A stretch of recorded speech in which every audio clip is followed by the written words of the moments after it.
ನಮಸ್ತೆ ಎಲ್ರಿಗೂ. ಎಲ್ಲರೂ ಕೂಡ ಗೃಹಲಕ್ಷ್ಮಿಯ 19 ಮತ್ತು 20ನೇ ಕಂತಿನ ಹಣ ಯಾವಾಗ ಜಮಾ ಆಗುತ್ತೆ ಅಂತ ಕಾಯ್ತಾನೆ ಇದ್ದೀರಾ. ಆದರೆ ಈ ಒಂದು 19 ಮತ್ತು 20ನೇ ಕಂತಿನ ಹಣ ಅನ್ನುವಂಥದ್ದು ಇನ್ನೂ ನಿಮ್ಮ ಖಾತೆಗೆ ಜಮಾ ಆಗಿಲ್ಲ. ಹಾಗಾದರೆ ಯಾವಾಗ 19ನೇ ಕಂತಿನ ಹಣ ಮತ್ತು 20ನೇ ಕಂತಿನ ಹಣ ಜಮಾ ಆಗುತ್ತೆ, ಇದ್ರ ಬಗ್ಗೆ ಸಚಿವೆ ಲಕ್ಷ್ಮಿ ಹೆಬ್ಬಾಳ್ಕರ್ ಮೇಡಮ್ ಅವರು ಏನು ಹೇಳಿದ್ದಾರೆ ಅನ್ನುವಂಥದ್ದನ್ನು ಕೂಡ ತಿಳಿಸ್ಕೊಡ್ತೇನೆ. ಮತ್ತು ನಿಮಗೆ ಗೃಹಲಕ್ಷ್ಮಿ ಹಣ ಬರಬೇಕು ಅಂತ ಅಂದರೆ ಒಂದಷ್ಟು ರೂಲ್ಸ್ ಆ್ಯಂಡ್ ರೆಗ್ಯುಲೇಷನ್ಸ್ಗಳು, ಅಂದರೆ ಕೆಲವೊಂದು ನಿಯಮಗಳು ಚೇಂಜ್ ಆಗಿದ್ದಾವೆ. ಅದ್ರ ಬಗ್ಗೆ ಕೂಡ ಕಂಪ್ಲೀಟಾಗಿ ಇನ್ಫಾರ್ಮೇಷನನ್ನು ನಾನು ನಿಮಗೆ ಕೊಡ್ತೀನಿ. ಎಲ್ಲ ಅರ್ಥ ಆಗಬೇಕು ಅಂದರೆ ಸಂಪೂರ್ಣವಾಗಿ ನೋಡಿ ಈ ಒಂದು ರೂಲ್ಸ್ ಆ್ಯಂಡ್ ರೆಗ್ಯುಲೇಷನ್ಸ್. ಇನ್ನು ಮುಂದೆ ನಿಮಗೆ ಗೃಹಲಕ್ಷ್ಮಿ ಹಣ ಬರಬೇಕು ಅಂದರೆ ಈ ಕೆಲಸಗಳನ್ನು ಮಾಡಿದರೆ ನಿಮಗೆ ಹಣ ಬರುತ್ತೆ, ಇಲ್ಲ ಅಂದರೆ ಬರೋದಿಲ್ಲ. ಹಾಗಾಗಿ ಈ ಒಂದು ವಿಡಿಯೋನ ಕಂಪ್ಲೀಟಾಗಿ ನೋಡಿ. ಅದಕ್ಕೂ ಮುಂಚೆ ನೀವೇನಾದರೂ ನಮ್ಮ ಚಾನಲ್ಗೆ ಇನ್ನೂ ಸಬ್ಸ್ಕ್ರೈಬ್ ಮಾಡಿಲ್ಲ ಅಂತ ಅಂದರೆ ದಯವಿಟ್ಟು ಸಬ್ಸ್ಕ್ರೈಬ್ ಮಾಡಿಕೊಂಡು, ಮತ್ತೆ ಹೇಳ್ತಿದ್ದೀನಿ, ದಯವಿಟ್ಟು ಸಬ್ಸ್ಕ್ರೈಬ್ ಮಾಡಿಕೊಂಡು ನನಗೂ ಕೂಡ ಸಪೋರ್ಟ್ ಮಾಡಿ ಮತ್ತು ಒಂದು ಲೈಕ್ ಮಾಡಿ. ಲಕ್ಷ್ಮಿ ಹೆಬ್ಬಾಳ್ಕರ್ ಮೇಡಮ್ ಅವರು ಅಂತೂ ಏಪ್ರಿಲಿಂದ ಹೇಳ್ಕೊಂಡು ಬರ್ತಾನೆ ಇದ್ದರು 19ನೇ ಕಂತಿನ ಹಣವನ್ನು ಜಮಾ ಮಾಡಿಬಿಡ್ತೀವಿ 2ನೇ ವಾರದಲ್ಲಿ ಅಂತ. ಇವಾಗ ಏನು ಹೇಳಿದರು ಅಂತ ಅಂದರೆ ಮೇ ತಿಂಗಳಲ್ಲಿ 3ನೇ ವಾರದ ಒಳಗಡೆನೆ ನಾವು ಹಣವನ್ನು ಜಮಾ ಮಾಡ್ತೀವಿ ಅಂತ ಹೇಳಿದಂಥದ್ದು.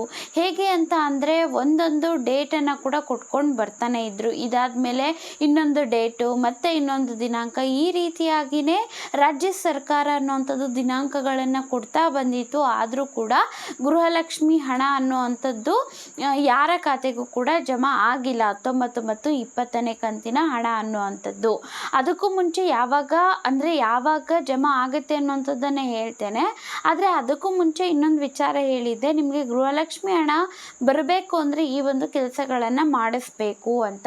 10 ವರ್ಷಗಳಿಂದ ಕೂಡ ನೀವೇನಾದರೂ ಆಧಾರ್ ಕಾರ್ಡನ್ನು ಇನ್ನೂ ಅಪ್ಡೇಟ್ ಮಾಡಿಸೇ ಇಲ್ಲ, ಒಂದು ಸಲ ಕೂಡ ಚಿಕ್ಕ ಪುಟ್ಟ ಒಂದು ಚೇಂಜಸ್ ಕೂಡ ಮಾಡಿಸಿಲ್ಲ, ಬದಲಾವಣೆ ಮಾಡಿಸಿಲ್ಲ ಅಂದರೆ ನೀವು ಆಧಾರ್ ಕಾರ್ಡನ್ನು ಅಪ್ಡೇಟ್ ಮಾಡಿಸಲೇಬೇಕಾಗುತ್ತೆ. ಇದಕ್ಕೆ ಕೊನೆ ದಿನಾಂಕ ಬಂದು ಜೂನ್ 14ನೇ ತಾರೀಕು ಆಗಿರುತ್ತೆ. ಹಾಗಾಗಿ ಆಧಾರ್ ಕಾರ್ಡನ್ನು ಅಪ್ಡೇಟ್ ಮಾಡಿಸಿ. ಇನ್ನೊಂದು ಕೆಲಸ ಏನು ಅಂತ ಅಂದರೆ ನಿಮ್ಮ ಒಂದು ರೇಷನ್ ಕಾರ್ಡ್ ಏನಿರುತ್ತೆ ಅಲ್ವಾ, ಆ ಒಂದು ರೇಷನ್ ಕಾರ್ಡ್ಗೆ KYCಯನ್ನು ಮಾಡಿಸಿದ್ದೀರಾ ಇಲ್ವಾ ಅನ್ನುವಂಥದ್ದನ್ನು ಮತ್ತೆ ರೀಚೆಕ್ ಮಾಡ್ಕೊಳ್ಳಿ ಅಂತ ಹೇಳ್ತೇನೆ. ಇದು ಮಾಡಿಕೊಂಡ್ರೆ ಮಾತ್ರ ನಿಮಗೆ ನೆಕ್ಸ್ಟ್ ಕಂತಿನ ಹಣ ಅನ್ನುವಂಥದ್ದು ಬರೋವಂಥದ್ದು. ಗೃಹಲಕ್ಷ್ಮಿ ಹಣ ಆಗಿರಲಿ, ಯಾವುದೇ ಹಣ ಆಗಿರಲಿ, ಸರಿನಾ?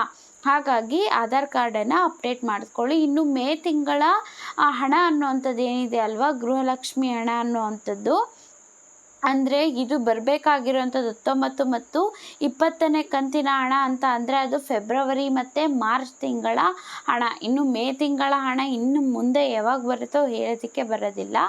ಆದರೆ ಇವಾಗ ಬರಬೇಕಾಗಿರುವಂತಹ ಫೆಬ್ರವರಿ ಮತ್ತು ಮಾರ್ಚ್ ತಿಂಗಳ ಹಣ ಅನ್ನುವಂಥದ್ದು ಇದೇ ಒಂದು ತಿಂಗಳ 3ನೇ ವಾರದ ಒಳಗಡೆ ಕೊಡ್ತೀವಿ, ಜಮಾ ಮಾಡ್ತೀವಿ ಅಂತ ಹೇಳಿದ್ದಾರೆ. ಸೊ ಕಾದು ನೋಡಬೇಕಾಗಿದೆ ನಿಜವಾಗ್ಲೂ ಜಮಾ ಮಾಡ್ತಾರಾ ಇಲ್ವಾ ಅಂತ. ಯಾಕೆಂದರೆ ಸರ್ಕಾರ ಅಂತೂ ಒಂದೊಂದು ದಿನಾಂಕ ಅಲ್ಲದಲ್ಲೇ ಬೇರೆ ಬೇರೆ ದಿನಾಂಕಗಳನ್ನು ಕೊಡ್ತಾನೆ ಬರ್ತಿದೆ.